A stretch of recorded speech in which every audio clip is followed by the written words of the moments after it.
the name of the Father, and of the Son, and of the Holy Spirit. Amen. Grace and peace be with you. And keep you in the love of Christ. So this is our opportunity for the younger members of the congregation to come up if you want and help me light the Advent candle for week 2. Who wants to come up? Come on.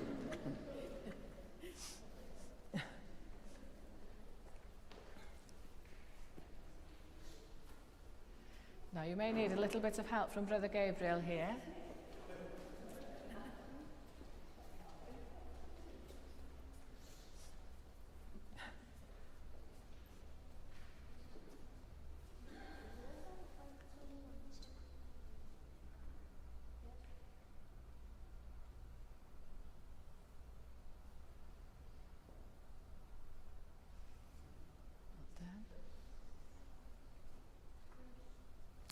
And which one are we going to light next week, do you think? We're going to light a night?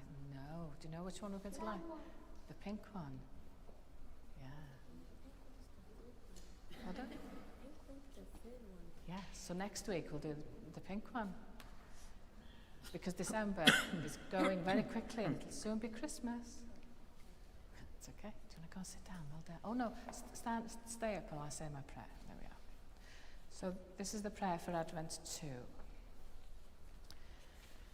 Eternal God, as the days shorten and the evenings draw swiftly in, we light a candle to enlighten our minds and stir our hearts, so that he of whom the prophet spoke may find us watching and waiting to welcome him, the light of the world, for he is Lord forever and ever. Amen. Amen. Well done, thank you.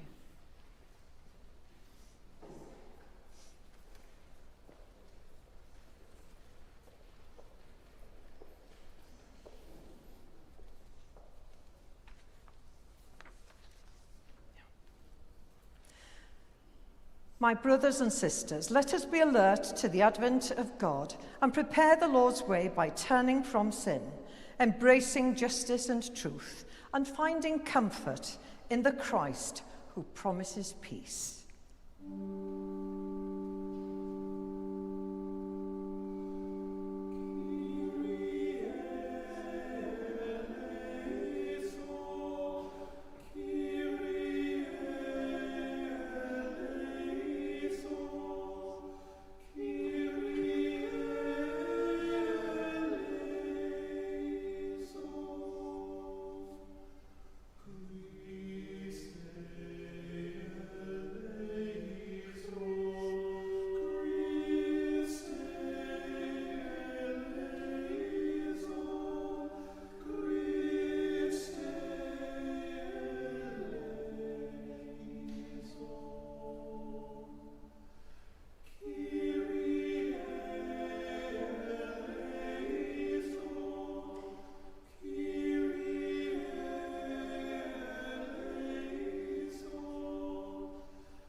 Heavenly Father, we have sinned in thought, word, and deed. And have failed to do what we ought to have done. We are sorry and truly repent. For the sake of your Son, Jesus Christ, who died for us, forgive us all that is past, and lead us in his way, to walk as children of light. Amen. Almighty God, who forgives all who truly repent, have mercy on you, and set you free from sin, strengthen you in goodness, and keep you in eternal life. Through Jesus Christ our Lord. Amen. Let us pray. Father in heaven, who sent your Son to redeem the world, and will send him again to be our judge, give us grace so to imitate him in the humility and purity of his first coming, that when he comes again, we may be ready to greet him with joyful love and firm faith. Through Jesus Christ our Lord, who is alive and reigns with you and the Holy Spirit, one God, now and forever. Amen.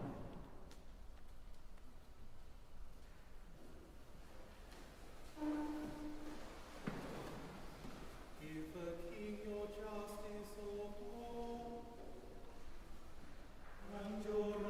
righteousness to a king's son. May he judge your people with righteousness, and your poor with justice. May the mountains yield prosperity for the people, and the hills in righteousness. May he defend the cause of the poor of the people.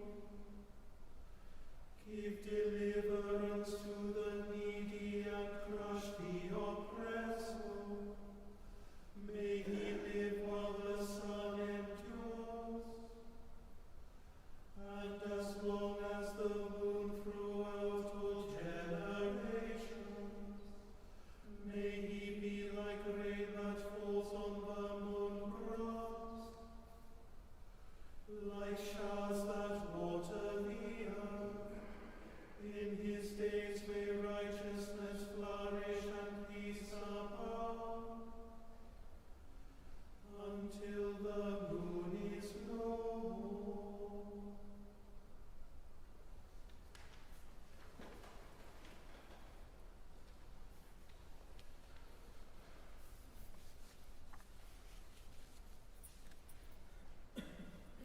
The reading is taken from Romans chapter 15, verses 4 to 13.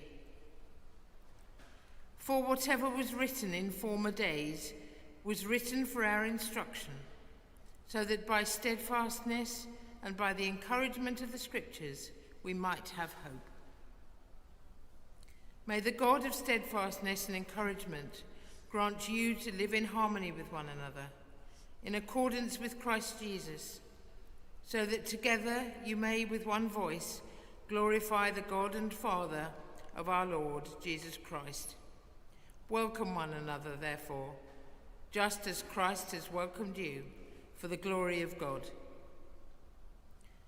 For I tell you that Christ has become a servant of the circumcised on behalf of the truth of God, in order that he might confirm the promises given to the patriarchs, and in order that the Gentiles might glorify God for his mercy. As it is written, therefore I will confess you among the Gentiles and sing praises to your name. And again he says, rejoice, O Gentiles, with his people. And again, praise the Lord, all you Gentiles, and let the peoples praise him. And again, Isaiah says, the root of Jesse shall come, the one who rises to rule the Gentiles. In him the Gentiles shall hope. May the God of hope fill you with all joy and peace in believing, so that you may abound in hope by the power of the Holy Spirit. This is the word of the Lord. Thanks be to God.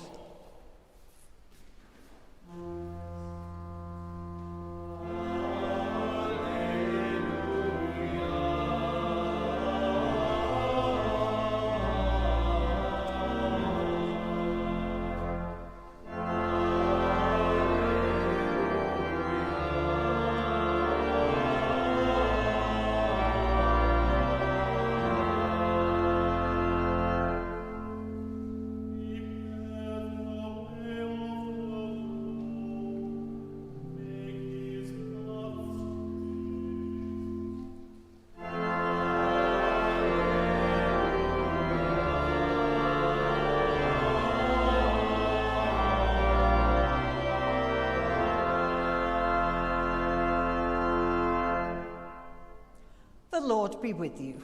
And also with you. Listen to the Gospel of Christ according to St. Matthew. Glory to you, O Lord. In those days, John the Baptist appeared in the wilderness of Judea, proclaiming, "Repent, for the kingdom of heaven has come near." This is the one of whom the prophet Isaiah spoke when he said, "The voice of one crying out in the wilderness, prepare the way of the Lord, make his path straight." Now John wore clothing of camel's hair, with a leather belt around his waist, and his food was locusts and wild honey.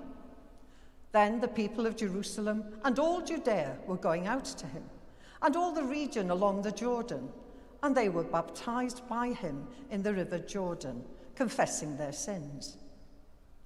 But when he saw many Pharisees and Sadducees coming for baptism, he said to them, "You brood of vipers, who warned you to flee from the wrath to come?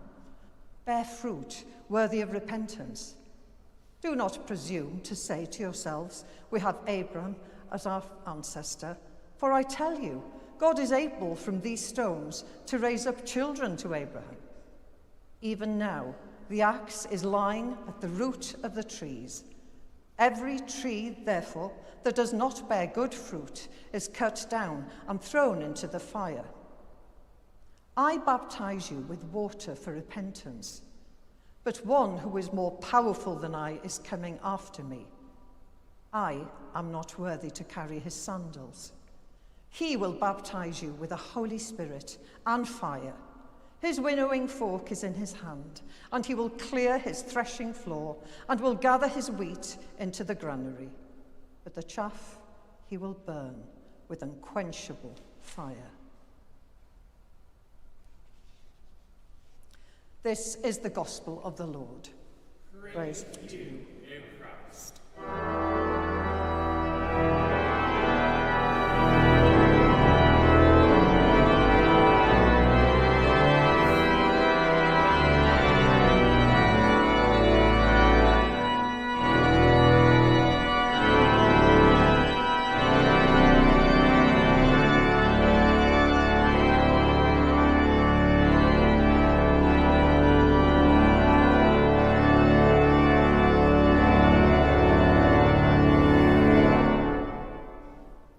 In the name of the Father, and the Son, and the Holy Spirit. Amen.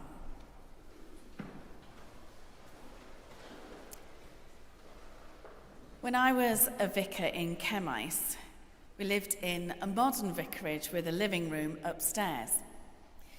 The room had floor-to-ceiling windows on two sides, so two complete walls were just windows. Very little light pollution in Chemais, and so that meant I could sit there in the evening and see the stars appearing in the night sky. I was there during the time that Tim Peake was on the International Space Station, and I would often see it, like a bright star travelling across the sky. You can get an app if you want to see it. I was asked by the Welsh congregation, so if you want to, you can get an app and it'll tell you when the space station's coming across, or whatever satellite or star you would like to look at. Because it still amazes me that somebody can be in space, travelling around the globe, and we can watch them, or at least the pinprick of light that they appear to us on the ground. The space station just looked like a fast-moving star. And stars have always fascinated me. Beautiful points of light in the night sky formed of dust and gases, pulled together by gravity, and eventually forming into a star, becoming part of a galaxy, part of a constellation. Sometimes we can see them, sometimes with the naked eye, sometimes a telescope, or sometimes they're just hidden from us. Because stars are so far away from us that their light takes a while to reach our eyes. We never see stars as they are in the present. When you look at a star or many objects in space, you are seeing how it looked in the past. We see the sun as it was 8.5 minutes ago. Relatively, it's not too far from us. But most of the stars that we'll see in the night sky are already 2,000 years old by the time their light gets to us. And some are much older. Just think, if you step outside tonight and look at the stars, it's like time travelling back 2,000, even up to 4,000 years or more. We're just now seeing the light that left a star when John the Baptist proclaimed Jesus' coming. And the light from some of the furthest stars started their journeys when the Old Testament prophets walked the earth. On this, the second Sunday of Advent, as we heard in our collect, one of the themes we think about are the prophets. Prophets communicated the word of God to the people, but they were not always popular, as the messages they carried were often warnings of the disaster that would befall kings and nations unless they improved their behavior and turned back to God.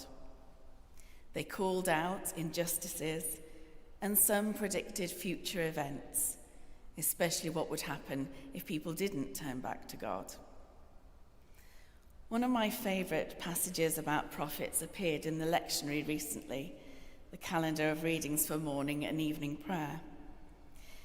It tells of the time when King Jehoshaphat of Judah and the king of Israel were deciding whether they should go to war against the king of Aram to regain some land. The story never changes. They asked a group of about 400 prophets what they should do, and all the prophets agreed that yes, they should go to war. But the king of Judah was obviously a little bit wary, and he asked the king of Israel if there were any other prophets that they should ask. The king of Israel replied, "There is still one by whom we may inquire of the Lord, Micaiah, son of Imlah. But I hate him, for he never prophesies anything favourable about me, but only disaster." But eventually, they do ask Micaiah, and eventually, he does prophesy disaster against the king of Israel if he goes into battle. Of course, the king of Israel ignores him. He goes into battle and he dies. It was a tough call, I suppose. 400 prophets against one. Who would you believe? Who can we believe today?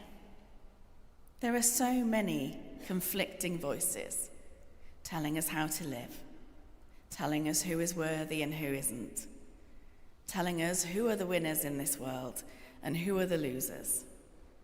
It's difficult for us to know who to believe, which voice to listen to. In today's gospel, we've just heard of two prophecies. One from Isaiah, who we believe is predicting the coming of John the Baptist, the voice of the one crying out in the wilderness. Then one from John himself, the first New Testament prophet, or the last Old Testament prophet. It depends on your theology and how you think about it, apparently. But he's the first to appear in the New Testament. And he predicted the coming of Jesus, the one who is more powerful than him. Many people believed John, and they came to repent and be baptized. He must have spoken a truth that they knew in their hearts to be right, because it wasn't an easy message. He wasn't promising an easy life. Jesus warned us of false prophets, people that would come with messages that seemed so appealing, messages that would stroke our egos and persuade us to follow the wrong path, messages that agree with our own worldview and make our lives comfortable and easy. That was hardly ever the way of God's true prophets, as we have seen. They were like the thorn in the side of unjust rulers. Those rulers much preferred the voice of a false prophet if it meant that they agreed with them, as we have seen in our story from the Old Testament. But how can we know the difference today? How can we know if a prophet is a true messenger of God or not? If the things people say about God are true or not?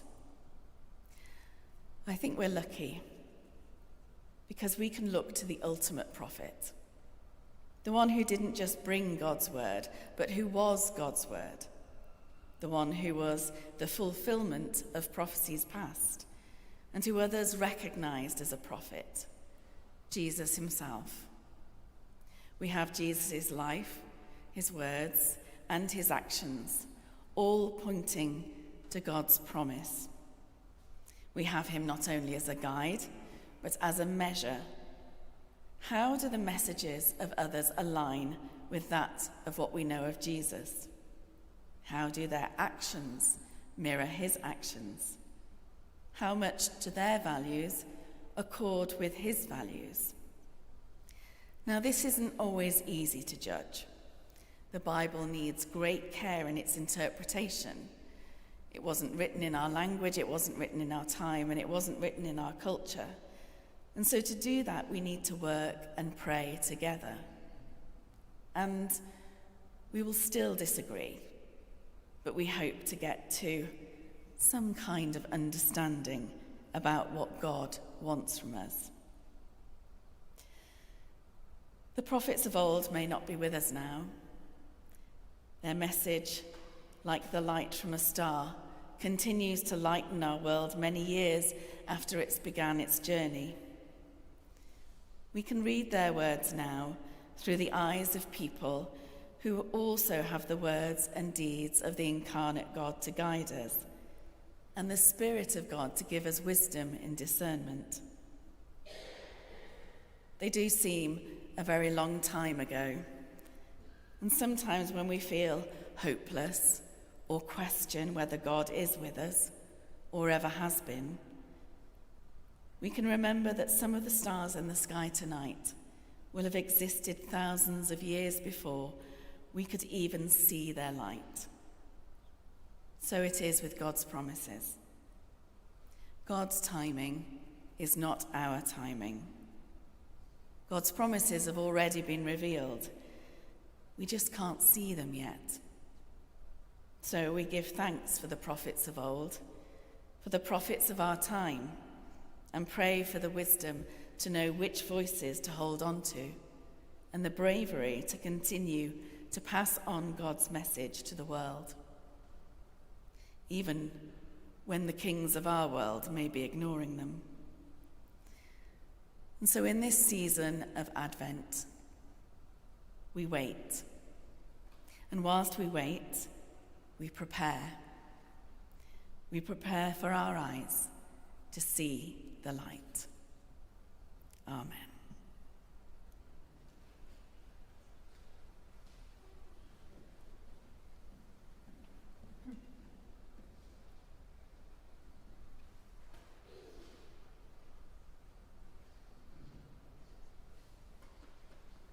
The day of the Lord is at hand. Let us stand upright and wait eagerly for his coming, praying constantly for the church and for the world.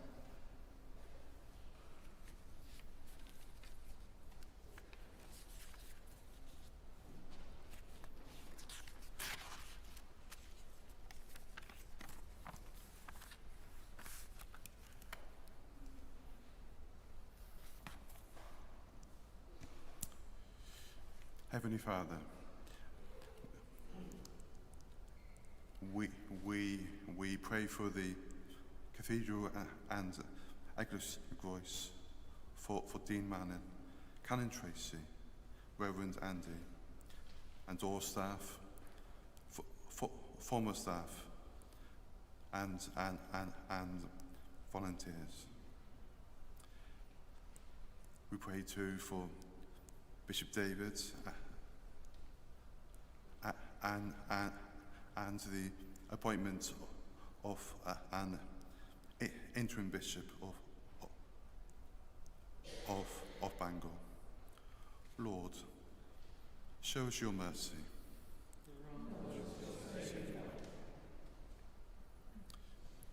Holy Lord, we offer ourselves to you. Our hearts longing for your renewal. Just as John the Baptist called us to prepare the way the Lord. We repent of the ways in which we have failed to live faithfully. May we turn our hearts toward you, to be good fruit, and to serve you with integrity. Lord, show us your mercy.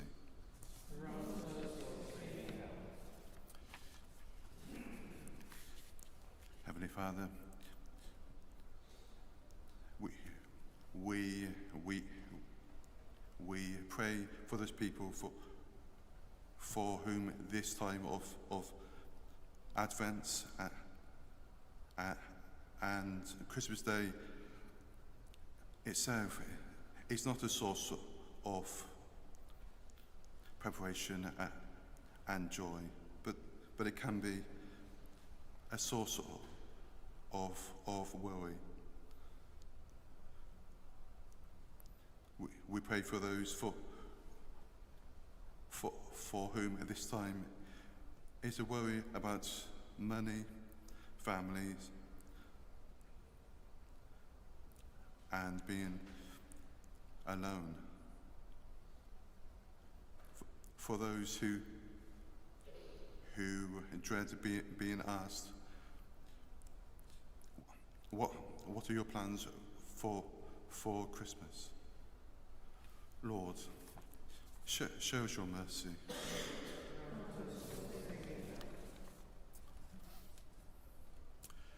God of peace, we pray for an end to violence and war. May peace prevail, ending the suffering and allowing families to rebuild their lives. May leaders and the nations be guided to work toward peace and stability around the world. We pray for those who have lost families, friends, and loved ones. For those who have been displaced from their homes. For those who have no access to food, water, shelter, or medical care. For those in danger. Lord, show us your mercy. Grant us your saving help. God of all goodness, look with mercy on those who suffer any kind of infirmity, sickness, or injury, that they may be comforted. We pray for Simon and Elmer and all people known to us who are unwell at this time. Lord, show us your mercy. Grant us your saving help. Lord, comfort those who mourn, for those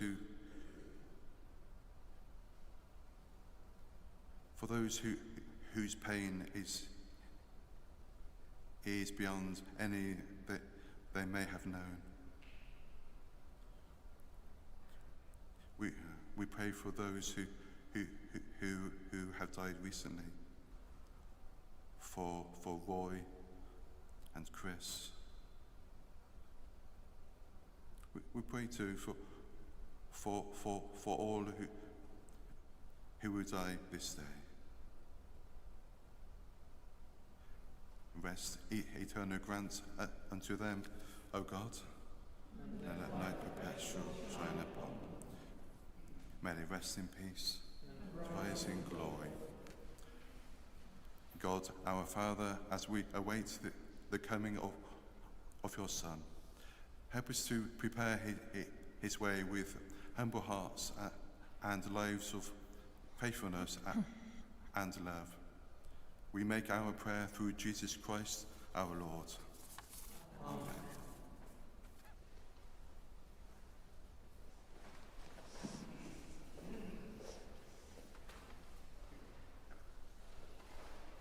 Please stand for the peace. In the tender compassion of our God, the dawn from heaven will break upon us, to shine on those who live in darkness under the shadow of death, and to guide our feet into the way of peace. The peace of the Lord be always with you. And also with you. Let us offer one another a sign of peace.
We celebrate together the gifts and grace of God.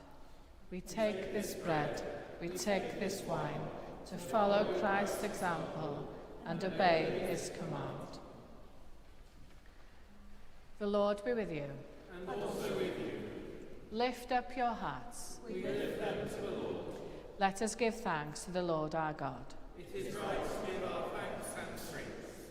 It is indeed right. It is our duty and our joy at all times and in all places to give you thanks, Holy Father, all-powerful and ever-living God, through Jesus Christ our Lord. And so, with the hosts of angels and all the company of heaven, we proclaim the glory of your name and join in their unending hymn of praise.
All praise and thanks to you, true and living God, creator of all things, giver of life. You formed us in your own image, but we have marred that image and fall short of your glory. We give you thanks that you sent your Son to share our life. You gave him up to death that the world might be saved. And you raised him from the dead that we might live in him and he in us. Sanctify with your Spirit this bread and wine, your gifts to us, that they may be for us the body and blood of our Saviour, Jesus Christ. On the night that he was betrayed, he took bread, and when he had given thanks, he broke it and gave it to his disciples, saying, "Take, eat. This is my body, which is given for you. Do this in remembrance of me."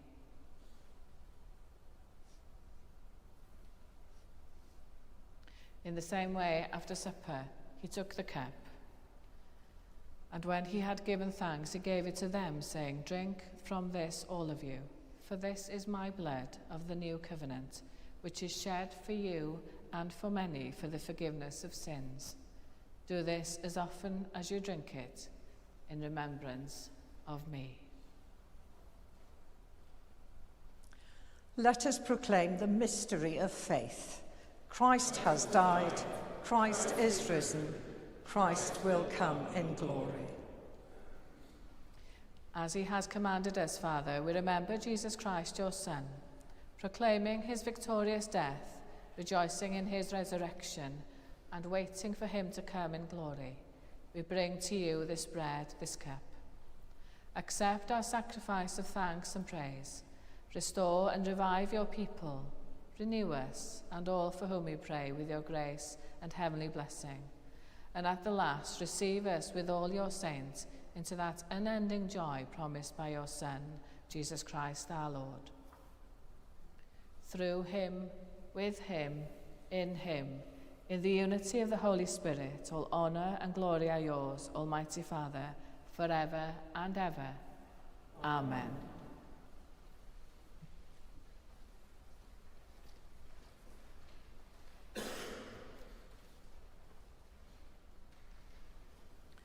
God so loved the world that he sent his only Son to be our Saviour, and from this we take courage to pray. Our Father, who art in heaven, hallowed be thy name. Thy kingdom come, thy will be done, on earth as it is in heaven. Give us this day our daily bread, and forgive us our trespasses, as we forgive those who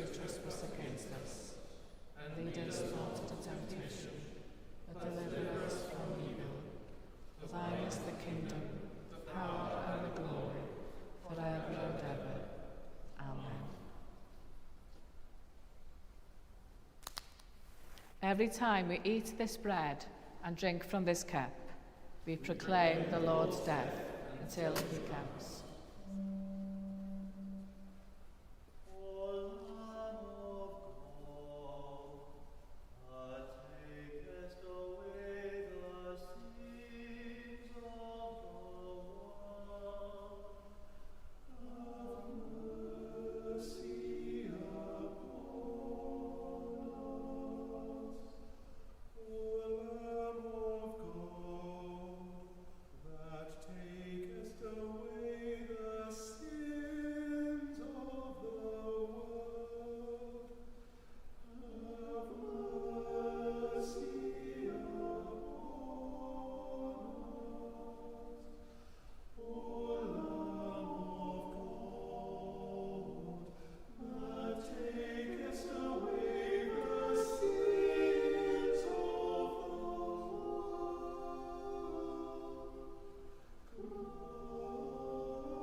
Come, let us receive the body and blood of our Lord Jesus Christ, given for us, and feed on him in our hearts by faith with thanksgiving.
Give thanks to the Lord, for he is gracious. His love is everlasting.